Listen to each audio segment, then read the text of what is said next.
can look like a genius and be like, Coach, I seen on film 3 on release, but by rules, you got to cover the sniffer though, all right? Run through shit. That's big time play. Mario, get up, put it away. Mario, MJ.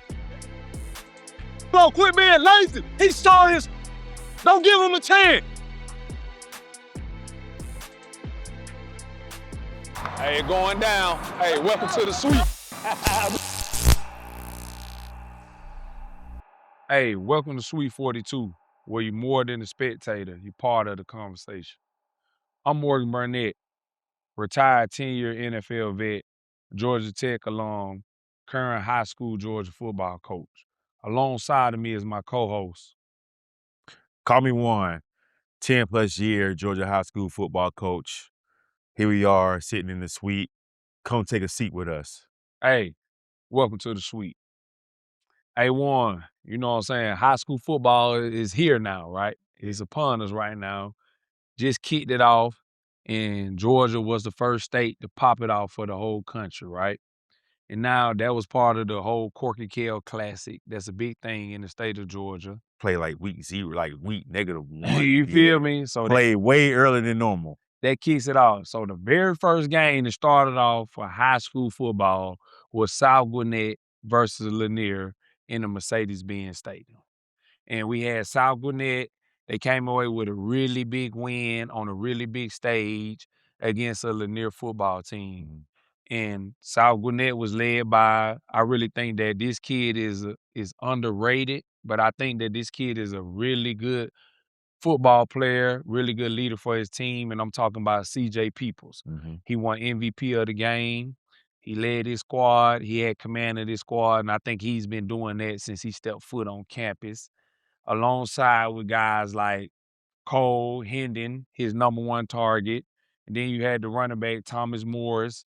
You know what I'm saying? It was collective effort by a lot of guys, but I think the driving force for that South Gwinnett team was CJ. Was CJ Peoples, man. CJ. Definitely CJ. I mean, definitely CJ. Can I be honest with you? What's that? The first 3 games were sleepers, man. They were sleepers, man. It was all of blowouts. You know what I'm saying? Like, I just... So hold on, dude. I went to bed. So when you call it sleepers, right? I went to bed, Mo. Does that mean that, do you feel like one team was more prepared than the other? I went to bed, Mo. Hey, I went to bed. Hey, I gotta show love though. Yeah, no, for sure. But like, on the real though, like CJ would definitely balled out. You know what I'm saying? When you get to like the other games, like you gonna touch on more CJ because you know what I'm saying, because you know what I'm saying, your relationship with them, whatnot, and you know him personally. But like the rest of those games, I just feel like those teams that won big was like more prepared week 1. You know what I'm saying? And I think that's just where it is for most teams who coming in week 1 playing on the stage like the Mercedes-Benz and whatnot. And I want to touch on that, right? When you talk about Corky Kell, right?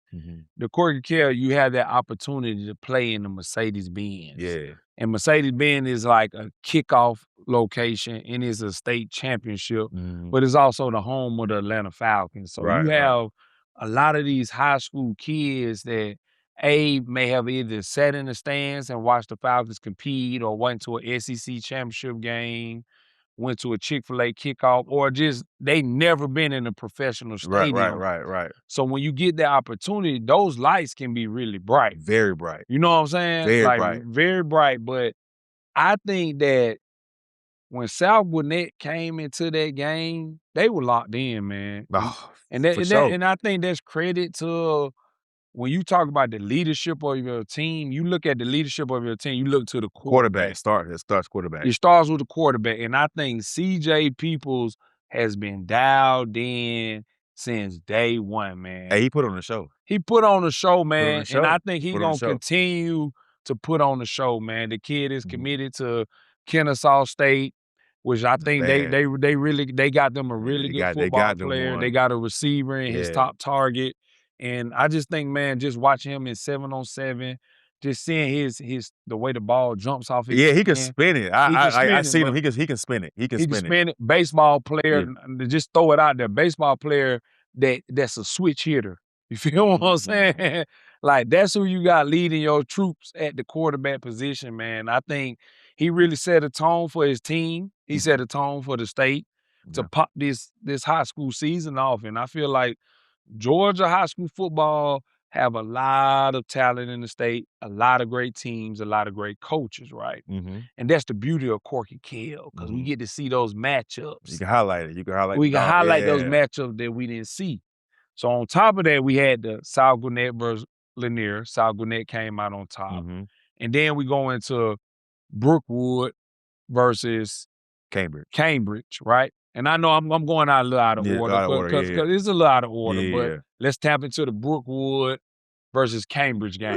Before we tap into that, shout out to my guy Tyler Jones. Tyler Jones, for sure. Hey, That's my for sure. guy. That's my guy, man. Hey, much love you, Tyler, man. Hey, much love, bro. all y'all Cambridge fans out there, Tyler Jones is a forever walking legend. Y'all got y'all one. That's an OC that put up record number stats as calling plays as an OC at Walton. He got a head coach job at Cambridge. And well-deserved, too. Well-deserved. Went to a Final Four. You know what I'm saying? Put out talent. You got a receiver going to Georgia. University of Georgia. Yep.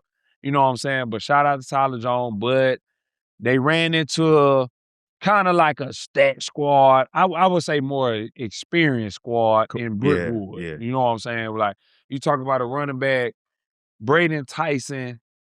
I mean, he's been starting since freshman. Since freshman year. He been a load since freshman year. And then not only was he starting as a freshman, he was varsity ready. Looking the part. Yeah. Met the measurements. Yeah. And I think he's the driving force. Looked really good. South Carolina commit. And he kind of set the tone for his team. Set the tone for just consistency, right? Like, he's been doing this since a freshman. Yeah. And then you go over to that quarterback, you know, Gary Chapman, another D1 prospect, Auburn commit, another guy that looks very good at the quarterback position. And then I got to show love, you know what I'm saying? I got to show love to my Yellow Jackets, right? I think my Yellow Jackets are making big moves in the recruiting game. Shout out to my boy Julian, man. Number 2 at the safety position. I think he's another good talent guy, a guy that you can kind of move around from that safety position to that nickel position. You can blitz him. He's very well in coverage. And I think Brookwood really got something. They got something really special over there, man. So I think with Brookwood this year, man, I seen something on, I watching the broadcast of the game and whatnot. They got 44 seniors this year. Come on, that's unreal. That's unheard of. That's crazy. That's impressive. And like, with the matchup with Brookwood and Cambridge, this is Brookwood window. They got the 44 seniors. This is the year for them to go get it. But Cambridge just lost pretty much the team. You know what I'm saying? They lost the star. They lost the top receiver. They lost, I think the quarterback. I thought they lost the runner. They lost their whole team. So I think the matchup this year wasn't quite where we thought it was going to be because of the programs went over the last couple of years, because where Cambridge was. But I think Tyler's going to get the program back to where it's going to be. But they went up against a Brookwood team who just loaded with a senior-heavy team with 44 seniors and just. But you made a good point though with Tyler Jones, the head of troop of that team, man. I know they gonna find a way to figure these things out. For sure. Shout out to Tyler.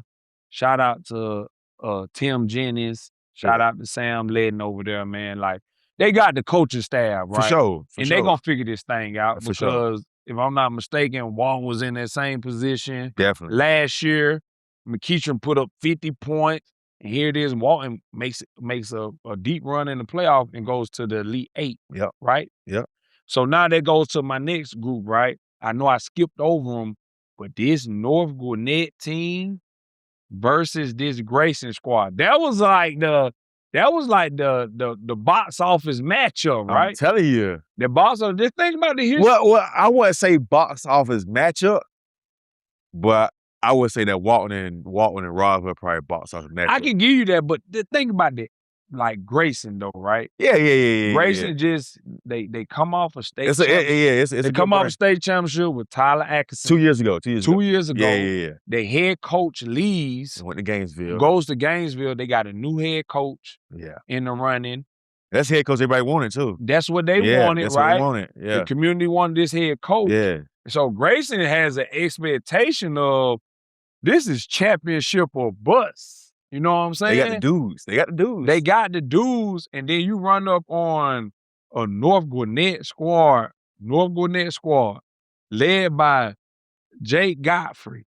His dad is the head football coach. Mm-hmm. Another kid that's been starting as a freshman. You know what I'm saying? They running a 2-quarterback system. Mm-hmm. How are they going to make this work? They just went to a Final Four. They lose to Carrollton. How do they come back and set a certain tone and set a certain statement to pop off this 2026 season? Open the bins and set it. Play Grayson, set the tone. Everybody, I'm pretty sure everybody in that North Gwinnett community was wondering how they was going to respond after the loss in the Final Four. Yep. You came out, you knew, you know what I'm saying? Everybody know Grayson. Grayson was one of the powerhouses in Georgia. They a top dog. I don't want to give him, I won't take anything from Grayson because that's Grayson. You know what I'm saying? That's who they are. They are a powerhouse. Yeah. Grayson get the talent. Grayson got the dudes. Grayson can play with anybody in the country. And North Gwinnett came out and took care of business. Not only put the state on notice, it put the country on notice. What I like about North Gwinnett though, how they popped their game off, like it was almost like no holds bars. Like we not holding nothing back. Yeah. We not saving nothing. We don't care what we put on film. Our whole focus is to go 1-0 this week. 1-0. I'm talking about they coming out with a flea flicker. That first play. Come on now. That was first play. Double pass, tight end screen. Yeah. And then you talk about the defense was so sound and so in tune with the game plan.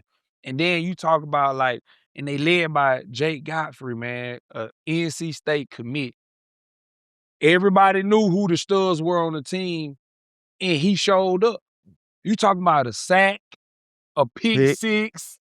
You come on now, man. Like at some point, I know his dad the head coach, right? But at some point, when do you take the dad hat? You take the coach hat off and put the dad hat on. Man, you got to be proud. In the Mercedes-Benz, you got to be proud. All right, okay. You got to be proud. Before we continue about that, how you felt last year when MJ caught those 3 picks in the Mercedes-Benz? Okay. And you being his coach. So let's get a full disclosure. All right, so I'm a safety coach at Walton High School, right?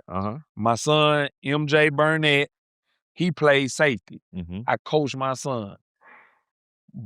Man, when I tell you, I've played in a lot of football games, and you do get nervous before the game, but nothing makes me more nervous than watching my kids go play a football game. Because it's almost all right, did I tell you enough? Am I telling you too much? Yeah. Do I got to sit back? But, bro, watching him in the bins catch 3 interceptions and run back, man, that's a proud moment. You know how when people say oh, I'm going to take my dad hat off, I'm going to put my coach hat on. Bro, all of them hats go on at the same time. It's at the same time. It's almost like whatever you need me to be in the moment. Yeah. You need me to be dad, I'm dad. You need me to be trainer, I'm trainer.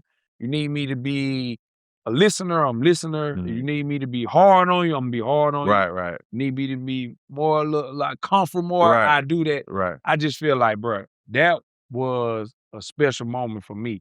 Right. I can't speak for Coach Godfrey, but I would imagine that, man, that gotta be an exciting moment, man. Like just the time and effort you put in behind the scene, the film study, the stuff you go over off the field, and you see it come into action and come into play. That just gotta be that's a proud dad moment, bro. That's a proud dad moment. It's like, hey, man, it's almost like tear-dropping moments. You understand what I'm saying? Right. I can't speak on that, but back to North Gwinnett though, that coaching staff is legit, bro. It is. That's one thing I admire about North Gwinnett the most, bro. They are a well coached team. No, definitely.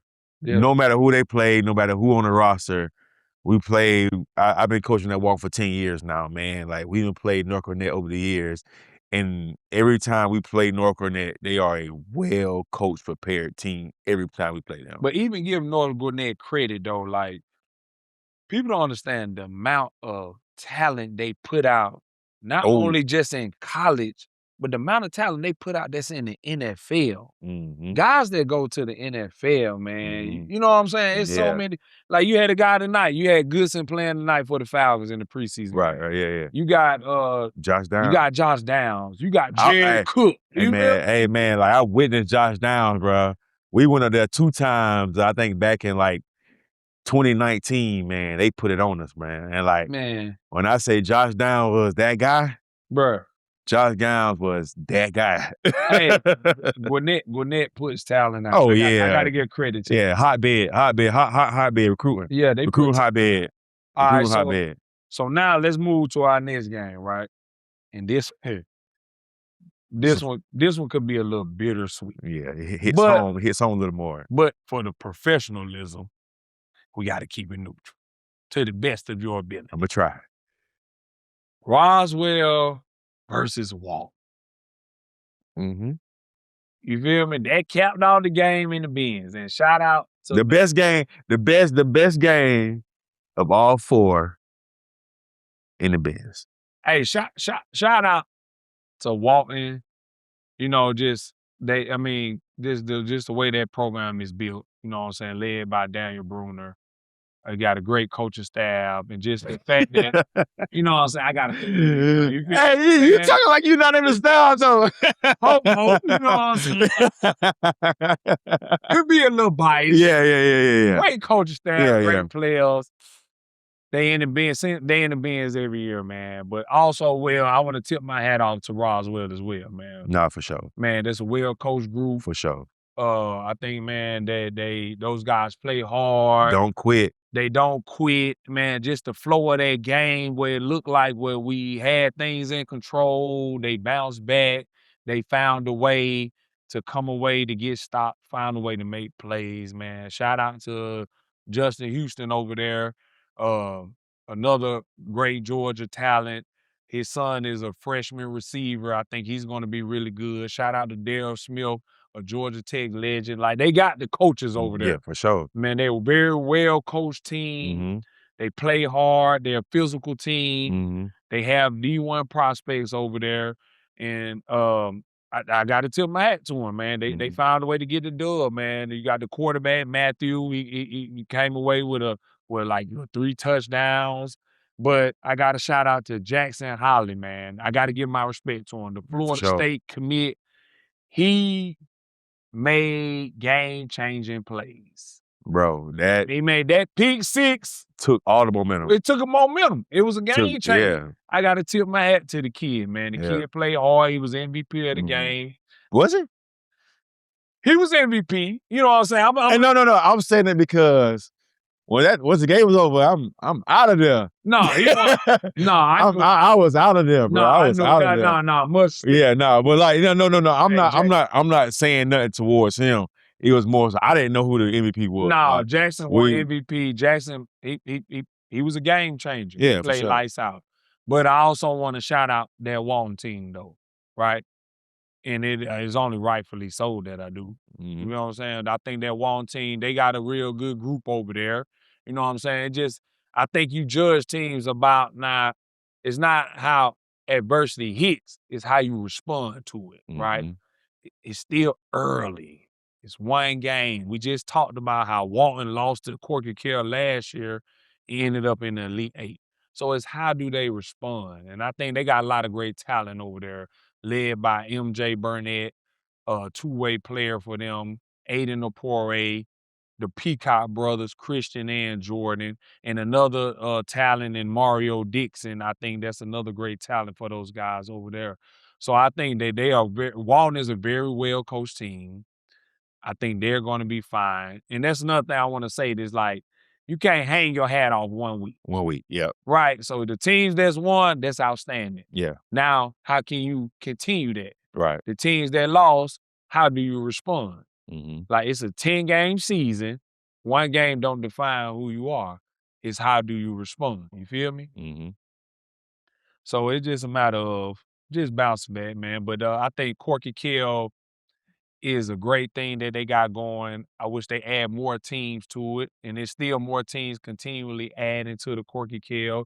Corky Kell is not over. It's not. It starts Wednesday at Kell. Wednesday, because now Kell plays McKeachern. McKeachern, that's gonna be a good one. That's gonna be a really good matchup. That's gonna be a good against McKeachern. McKeachern got a lot of good talent. Yeah, I think McKeachern, they rebuild, retool every year, so they would never be like down here. They always gonna retool and be ready to go every year, man. So McKeachern gonna be good, and then my boy, shout out to my boy Jonathan Dwight over there. Yeah, for sure. Hey man, that's another Cobb County legend. Georgia Tech, right? Georgia Tech legend, the real deal. Coaching the running back over there. And shout out to another Georgia Tech commit. We got Mooney at running back. Ooh. You feel what I'm saying, man? Shout out to them boy, man. Salute y'all boy, man. Keep doing y'all thing. I ain't gonna say Dwight got anything to do with him going to Georgia Tech, but who knows? He probably does. But when I want to transition to, like, we talk about Georgia high school football, right? And we talk about the rivalries. You know what I'm saying? You talk about the big rivalries in the state. How you was talking about McKeachern. You talk about North Cobb, Walton. You go to Creekside, Sandy Creek. You talk about all these big time schools in the state that's ranked high, but it's nothing like a high school rivalry. Like, I attended North Clayton High School, right? Yeah. So our rivalry at North Clayton, our rival was Riverdale. How big was that rival? Like, tell me more about that one. But so me, a little backstory. I'm not from Georgia, so me, like, coming to the state and, like, coaching in the state and coaching in Cobb County, I'm not too familiar with what goes on the South Side. So tell me more about that. All right, so, like, the rivalry between North Clayton and Riverdale, it kind of puts you in the mind, well, to us from the South Side, puts you in the mind of like a Georgia Tech, Alabama, Auburn. It's good old-fashioned hate, and we live next door to each other. It may not be that big to somebody out in East Cobb or Gwinnett, but when you go to the South side of Atlanta, if you go to North Clayton, you don't put on no black and silk. You understand me? And if you go to Riverdale, I'm pretty sure they probably don't like blue and red or blue and silver. Right. That junk is big to us, right? We talk about, me and my dogs talk about our rivalry with Riverdale. It carries on now. It ain't just football. It go basketball, baseball, softball. Anything we can do against Riverdale, we want to beat them boys. You understand me?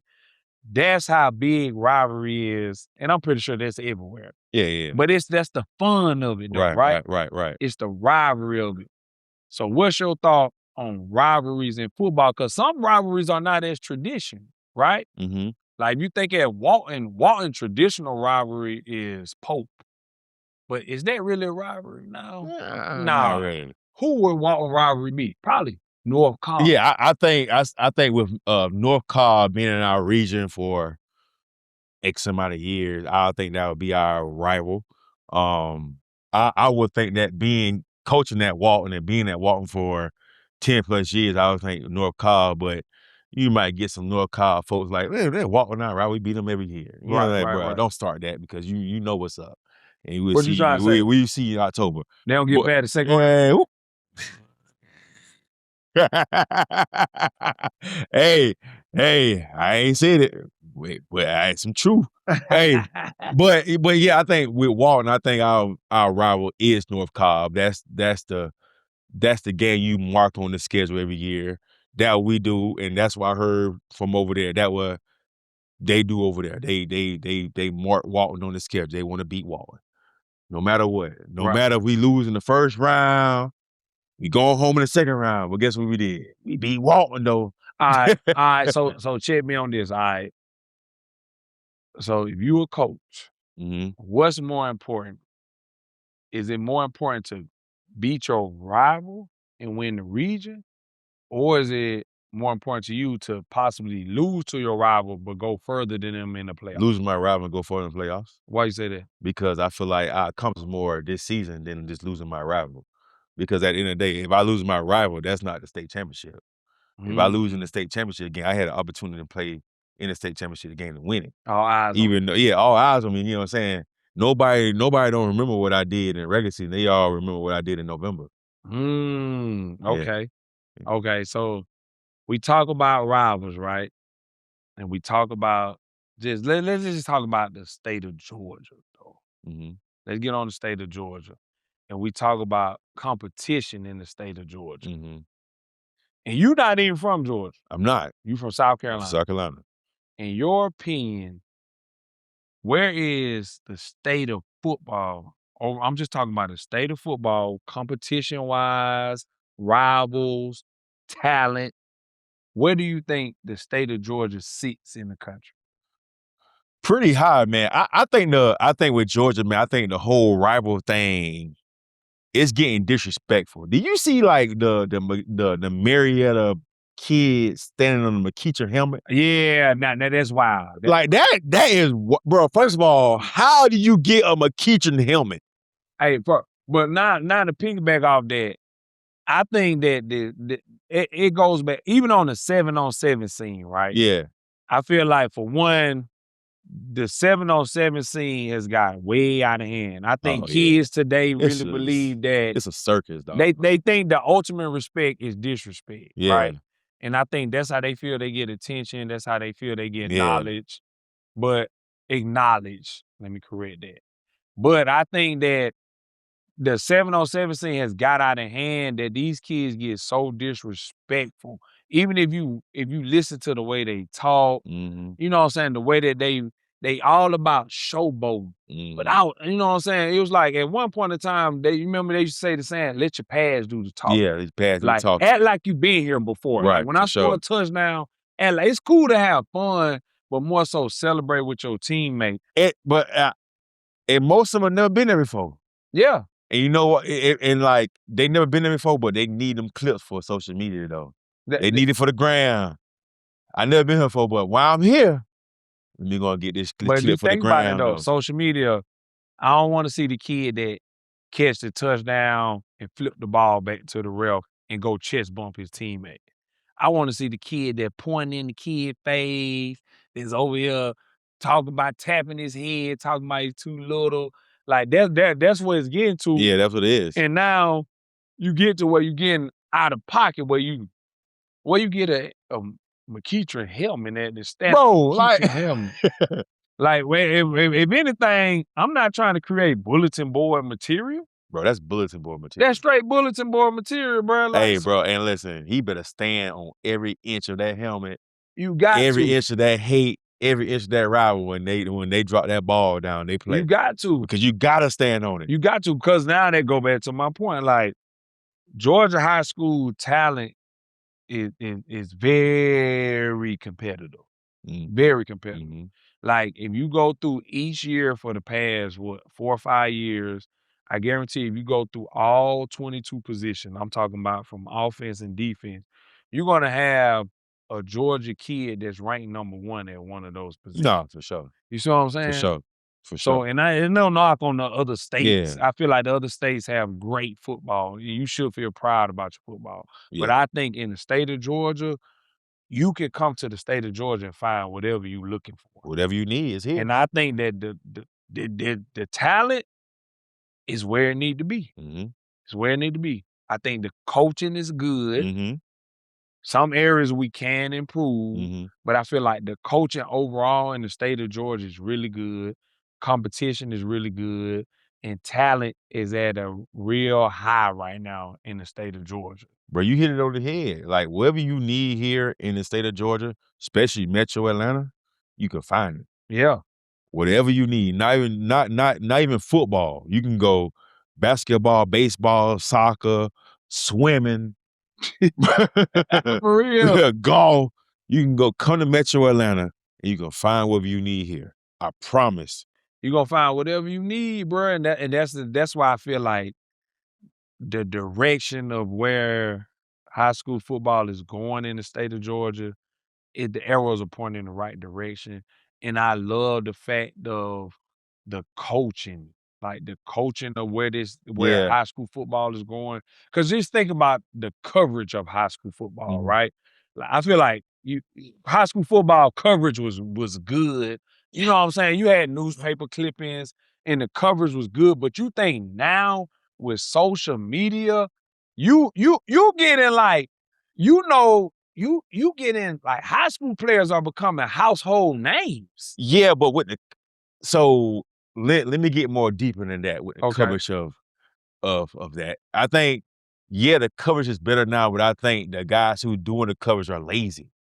Mm. You know what I'm saying? Especially with like the Ooh. recognitions and the rankings, and it is lazy because I feel like you go off what you see off social media instead of actually going in there and like doing the legwork, watching film, or actually going live, watching it in person with your own two eyes with most of these players. I think there's a lot of players out here who are very good and should be recognized more because of who they are and because of like their talent, but they're not because of they not the 3-4 star players. So when you say lazy, what do you mean by that? They don't do their homework. I feel like So you it, think they follow a it's monkey trend, see, monkey do. follow a trend. You know what I'm saying? You Yeah. see Yeah. one name pop up on a social thing, so I'm just gonna ride this wave now. Mm. It's low hanging fruit. But basically saying like you gotta see it with your own eyes. Yeah, you gotta do your own. Have your own. Yeah, you gotta do your own evaluation. Nah, I'm with you on that though, because and of course, it's so many kids to cover, right? Right. So you're going to miss on some. Yeah. You're going to miss on some that end up turning out to be really great Mm-hmm. Hall of Fame NFL players, and some that you thought was really the ones may not pan out as well. You're going to miss, but I agree with you on that though. It's like, are you really breaking down the film? Are you really pulling up to the practices? Are you really watching these kids, or are you pulling up social media clips? Like, you know, and social media is highlight clips. Yeah, and so now, and then when I say lazy, that's what they doing, social media clip. Yeah. Because me personally, I don't think you should be ranking players and doing all these things with players if you ain't did your proper homework. No, that's real. Because I know a couple players right now, and I ain't saying no names with nobody because I ain't gonna do that. But like, I know it's one player right now, like, bro, he can't get off the press, but he a 4-star. Yeah. How are you ranking these stars? Right. Like, yeah, Because it was at one point in time. Who ranking the stars? Right. And it was at one point in time where it took a lot of work to get a 4 Yes. to be a 4 and 5-star player. And it seemed like today it's more common to see 4 and 5-star players. I think before the whole social media got big as what it is now, I think it was more authentic. Yeah. I think it was more real because more people did their homework. You had to actually go. You had to actually go to the game and watch. Yep. Yeah. Not with a predetermined mind, not with an influenced mind. Yep. You went and watched for yourself. Yep. And did your own analysis Yep. on it without any influence. Yep. And you made your own, like, kind of like your own scouting report Yep. of a kid that you seen. Yep. Now it's like, I'm just go to his Instagram. Right. Let me go to his huddle. Right. Or I'm gonna base it off what offers you have or where you're committed. And what's crazy because you can go out what offer someone have, and most of them ain't committable. That's another story. That's real though. When you talk about it, when kids talk about having 40 offers, 30 offers, I got 50 offers, how many of them are committable? Yep. And only time will tell. Time will tell. When it's time to actually choose your school, you got these P4 offers, but you go to G5 or you go somewhere small. But and ain't nothing wrong with that. It ain't nothing wrong with it. But you gotta understand, you can't get the big head with having all these offers. Because at the end of the day, football is a business of production. Mm-hmm. Like, the schools want you at their school because you can produce on the football field. Correct. Right? Mm-hmm. Long as you producing on the field, you have an opportunity. But then they want to peel back the layers and find out what type of person you are. Mm-hmm. What type of character do you have? What type of work ethic do you have? What type of teammate are you? Tell me about mom and daddy. How are you? Tell me about mom and dad. Yeah. How are you in the classroom? It's a lot going to factor. And sometimes a lot of kids eliminate themselves before they even step on the field. Mm-hmm. So don't get caught up in the hype. Don't get caught up in the offers are good, Mm-hmm. but I still got to go out on the field and produce. Yep. Friday Night Lights is the most important thing. Man, 7-on-7 is a good off-season thing, but 7-on-7 does not tell the whole story. Does not. I got to show up on Friday Night Lights. When them pads come on. When them pads come on. That's what I'm defined as a football player. Yep. What type of player are you? Mm-hmm. And then once I pass that test of what type of player I am, what type of character do you have? Mm-hmm. What type of guy are you in the locker room? Mm-hmm. What type of guy are you out the field? Yep. That stuff go into play. And that's what people got to realize. You understand what I'm saying, for sure. man? For sure. And it's crazy because most kids don't even think about that. No. But what do kids and parents think about right now in today's recruiting? What do they think about? What do you think they think about? Just the offer. Offer, NIL, making money. Making money, yep. Right? They don't care about nothing else. Care about nothing else. And the money that you're going to make in NIL, that's not setting you up for life. It's good money, but that's not setting you up for life. Mm-hmm. So I want kids to really maximize out being in high school. Enjoy it. Being a kid and enjoy it, bro. Enjoy it, bro. Enjoy it. Enjoy being in high school. Don't be in a rush like that. Because I can tell you right now, bro, like I never played on college level, NFL level, but to this day, bro, I done met some of your homies right now, and you play high school ball with. Y'all still talk about high school ball. High school, that was some of our best time. Bro, Jannard somewhere around here right now. Y'all still talk about you should have thrown him the ball. Bro. Hey. No. He should have thrown you the ball. My bad. He should have thrown you the ball. Bro, let's real. I don't even want to go down that road, bro. Northside Ronald Robbins, 2006. They end up winning the state championship. They had a struggle with one team. That's North Clay. If Jannard looking at the camera, if you throw me the ball, bro, we beat the state champion, bro.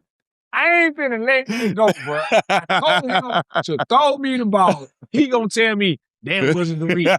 We ain't worried about no damn read. Give me the ball, bro. Nah, what were we even talking about, dog? We got off track, dog. Jannard, pull the clip up. North Clay versus Northside OC. It was 3rd-15. I'm at receiver. I really was playing quarterback. I told Jannard, go to quarterback. I'm going to go to receiver. Our coach called a 5-yard stop on 3rd and 15. I said, scratch that, bro. Hey, I put the 6 behind my back. The 6 was a cold word for go. Fade. You know what I'm saying? Y'all young boy, fade. We had number 6. He looking at me laughing, talking about, bro, they don't know our number. Man, throw the damn ball, bro. He dropped back, throw the ball up. I catch this shit like Calvin Johnson style over like 3 people. Megatron type shit. You know what I'm saying? First down. Head coach like, what they doing? Oh, Morgan Burnett, he a stud. Get to the end of the damn game. Same situation. We got to score a touchdown. I line up at receiver. Jannard, I'm going to put his whole, Jannaris Darby. Western Carolina alum, transferred to West Georgia. Jannaris freaking Darby was at quarterback, number 11 for North Clay. I go to receiver. It's like by 40 seconds on the clock. We down by what? Well, Jannard's in the build. How about we down by, bro?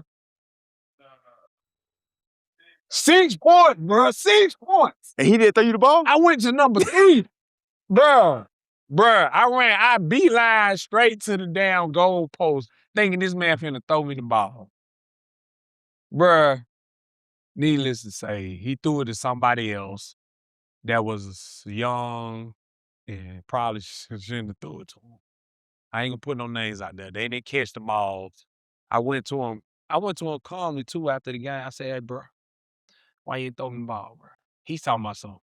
He said, that wasn't my read. I said, man, what the, bruh? Hey, bruh, I ain't let this shit go to this day, bruh. Why I say to this day? To this day, I ain't letting that jump. Hey, what year was that? Bro, that was 06. 06, bro. I ain't letting it go. 20 years later, bro. Bruh, and then mind y'all, Northside Warner Robin was blowing everybody out that season. They won state? They won state? They won state and smacked everybody except us, North Clay. Bruh, I don't even know what you talking about, bro. This shit done got me mad. Bruh, I don't know what you talking about, bro. What you talking about? Hey, man, we were talking about the state of high school football, man. Bruh, just mind you, the state of high school football is good. But in 06, that shit pissed me off, bro. Pissed me off, bro. Hey, look, I love my boy, though. I love my boy. Salute to my dog. But, bro, you should have threw me the damn ball, bro.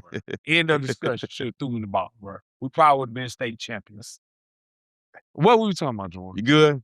I'm good, bro. I got that out of my chest. I might have a little flashback. Excuse me. I had a little flashback, but I'm back. I'm calmed down. Good. All okay. right. I think we're good, though, man. What were you talking about, bro? I don't know, man. We were talking about. I think the state of high school football, but I think that's pretty much it, man. But hold on, state of high school football. We talked about NIL. Okay, you want to get deeper in that? Yeah, I want to get deep in that. I got flashback. I seen Jannars and I seen Red. You know what I'm saying? I seen Red, my boy. I love my boy again. I love my boy. But back to what we were saying about NIL and stuff, right? We were talking about how kids get caught up in the wrong stuff. But do you feel like parents? Do you think parents can mess up a kid's like growth and development, bro? Yeah, for sure. You know what I'm saying? I think parents be doing things that they want, not what the kid wants. You know what I'm saying? I said this a while ago. I think Big Johnny wanted more than Little Johnny. You know what I'm saying? They got dreams and aspirations for themselves, and so they're gonna live through their kids. And I think when it comes to that type of stuff, you see kids quitting or not giving it all, but they don't really want it. Yeah. They really want it. So you think parents can really get in the way? Yeah, for sure. I think they like, do. well, like what's an example of a parent getting in the way? Let's see real now. Yeah. I think Coach just got that. Coach just got that email. Coach just got that text. I think when it comes to like kids reclassing and whatnot. Ooh, boy. Hey, that boy boy. Hey, hold on. Hey, you just took me to another level. Go ahead. Nah, go ahead. What you? I think when parents start like reclassing their kids and whatnot, and not really knowing like the whole process with it and what comes with it, I think they just do it because they think it's like a wave or a trend. I think or listen to other parents. Well, my kid did, your kid can do it too. No, I don't necessarily mean it. You know what I'm saying? Because you know what I'm saying? Like most kids tapped off at 5'9", 5'10". They ain't gonna hit that 6-foot mark where, you know what I'm saying, like where they dream or have aspiration hit because of just genetics. It's just not gonna happen. You know what I'm saying? I think some parents just don't be realistic with some of their expectations. Right. Because they seeing it from one lens. Yeah. Whereas a coach, you got to see it from what's the best for the team. And a parent is only looking from the scope of, I only see my child. I don't see the team. Mm-hmm. You know what I'm saying? So it's like, that's where you have that fine line was, and I get it as a parent, they see that this my baby. Yeah. And I don't see nothing wrong. I'm looking at my baby first. Whereas a coach got to manage a whole group of people, not just players, but a group of a whole organization. You know what I'm saying?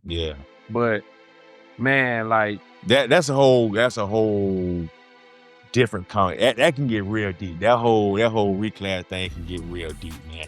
They probably have to say that for a whole different we can say episode for another day, man. We can say that. We can definitely say that because, like I said, man, y'all come in here to the suite. Y'all more than just spectators. We want y'all seriously to be part of the conversation. Be part of the family, man. Be part of the family, man. Be part of Suite 42, man. Tune in, check us out, man. Hey, I just want to say, I want to thank y'all for stopping by the suite, man. And we out.